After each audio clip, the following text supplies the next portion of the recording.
Natasha Akpoti's case affects every single woman out there. And my stand is, no matter what, Natasha was rude. Natasha shouldn't have used this as a baiting. She tried to use the sexual harassment as an instrument to fight. She didn't speak when she needed to speak and all of that. Could be right or wrong. But our stand still remains. We will not allow anyone, no matter how big you think you are, to reduce our strength and our commitments as women and mothers in the society.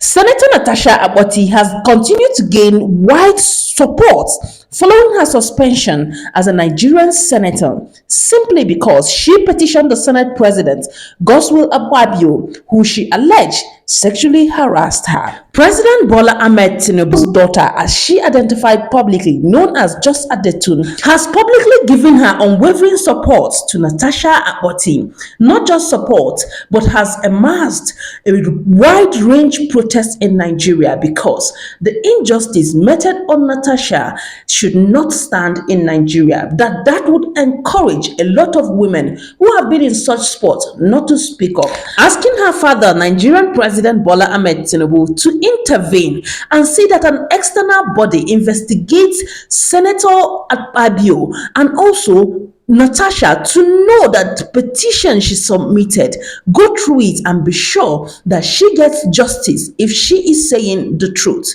Well, I would like to see everything, but before then, don't forget that this is Quick View Sports, where we bring you all the news and important stories you would love to watch. So make sure you like, subscribe, and leave your own opinion in the comment below as you watch all the videos.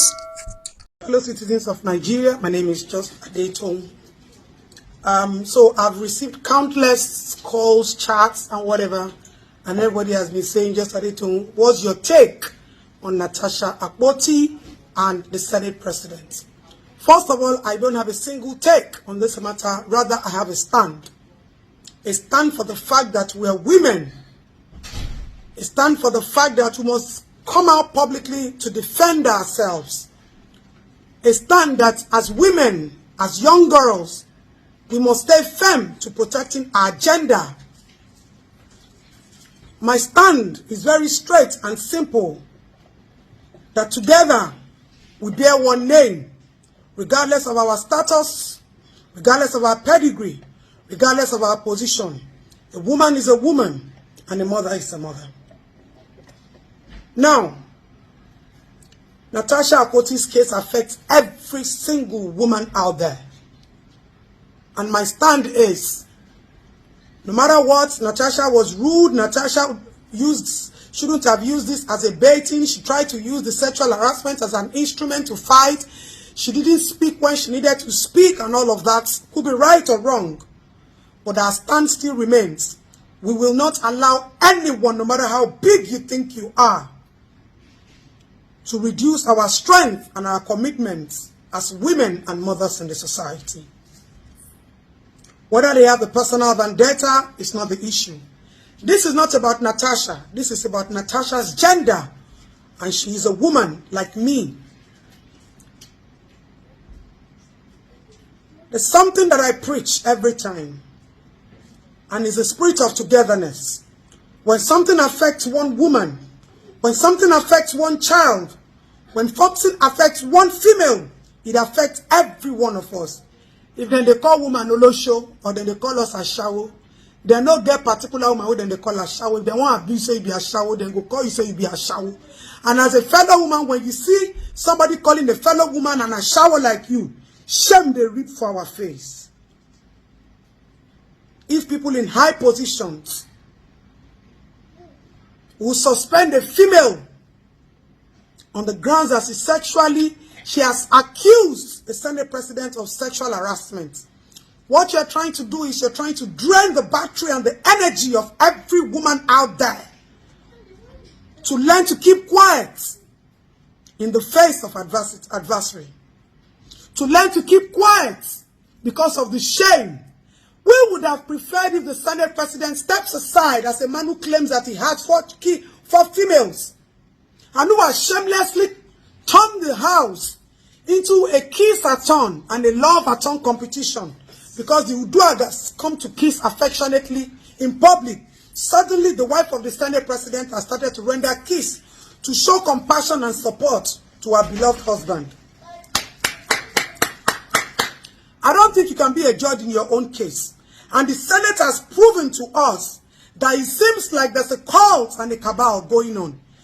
It would have been better if Natasha was properly investigated and Natasha was found lying and then Natasha is punished. Then that would be a shame on womanhood that you want to use your gender to intimidate or subdue or oppress a fellow man. The narrative in the public space is that Natasha was suspended. I've seen a lot of our adults, women coming on the media space. If you all claim that you've passed through that institution and you have passed that stage of sexual harassment, what I would have expected of our female adults is to summon Natasha, scold Natasha, explain to her, make her understand that that is an institution of authority and she's not only representing Kogi, she's representing we women in power because we're supposed to be more and there are just 4 of them. So Natasha is like a standalone now who has to fight the feminine battle. No, she's not standing alone in this. We are waving our support for a female who has claimed that she was sexually harassed.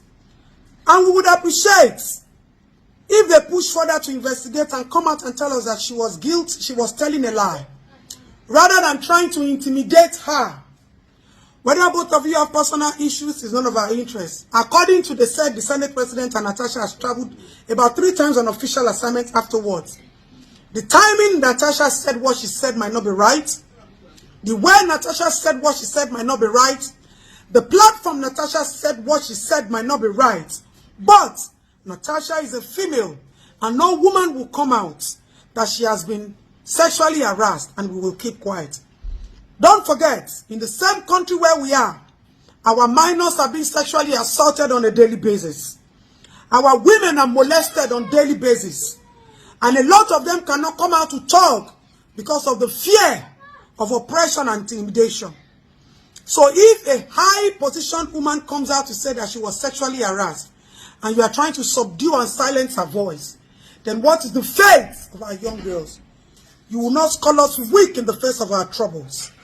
You cannot shame we women because we already know that we have problems and challenges we're facing because we're females. On that note, we're trying to appeal to the Senate to take a different direction, a turnaround concerning the case of Natasha Akpoti. If not, you might be calling for the war of females. You might be calling for a stand-up of we women because one woman is all women and one female is our gender. And we owe an allegiance to stand up anytime, any day, regardless of how big or how small you are. Nobody, no woman deserves to be silenced and no woman deserves to be intimidated. Thank you all. And we will definitely come out on our next move on this issue. Thank you, fellow Nigerians. Thank you all the women who have come out to support. And to those of you women who have not understood that this is not an individual battle or a battle against an individual or a person. This is a battle for, against, and in support of we women being oppressed in the face of adversary. Thank you. I remain just at it. It is a pattern. Whenever anybody speaks for Nigeria, stands for Nigeria, or they're fighting for their right, they are being suspended. We heard when former Senator Shehu Sani talked about the fact that he almost got a suspension when he decided to reveal how much they were earning at the Senate. We've seen Senator Ninki, who got a suspension because of the fact that he came out to say that the budget was padded. We've seen other lawmakers who have. And this is it. We need to understand that there is a pattern. Whenever anybody speaks for Nigeria, stands for Nigeria, or they're fighting for their right, they are being suspended. How do we prevent this? It's for Nigeria to understand that this is not just about the senators that are out there. This is about every one of us. Are we standing to defend these senators? Are we standing to speak on their behalf? Are we standing to say enough is enough? The Senate should not do this. That is the way. It's a message we have to stand. Otherwise, We have a court-like, mafia-like institution that punishes anybody that goes against its own rules. Let me give you another example. The other day we saw the IG of police coming in to present a budget and bringing in something different from what had been given to the other senators. When one of the senators raised that,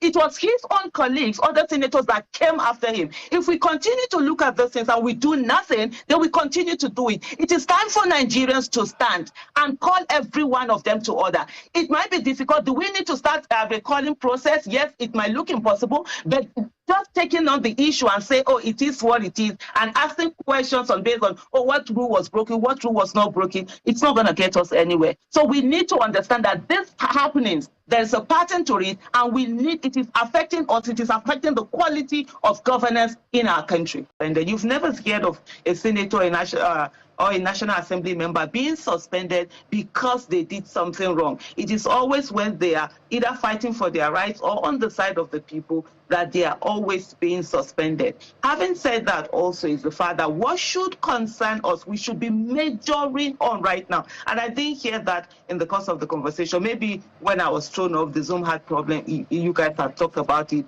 Why wasn't Senator Akpoti asked to step down for the moment that they were going to do that session? Why was he sitting? How do you come? You're the person who is being accused of something, and then you're also the judge on your own matter. In what world does that sound okay?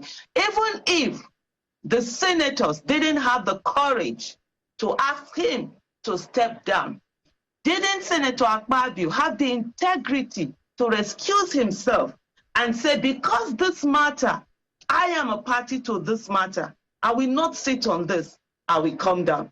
The thing also we also should be talking about, and I'll round up with this one, for us to focus on the major, not on whether she knows the right, she doesn't, because if we begin to talk of senators who have done a whole lot that that has not gone with the rules, there are many out there.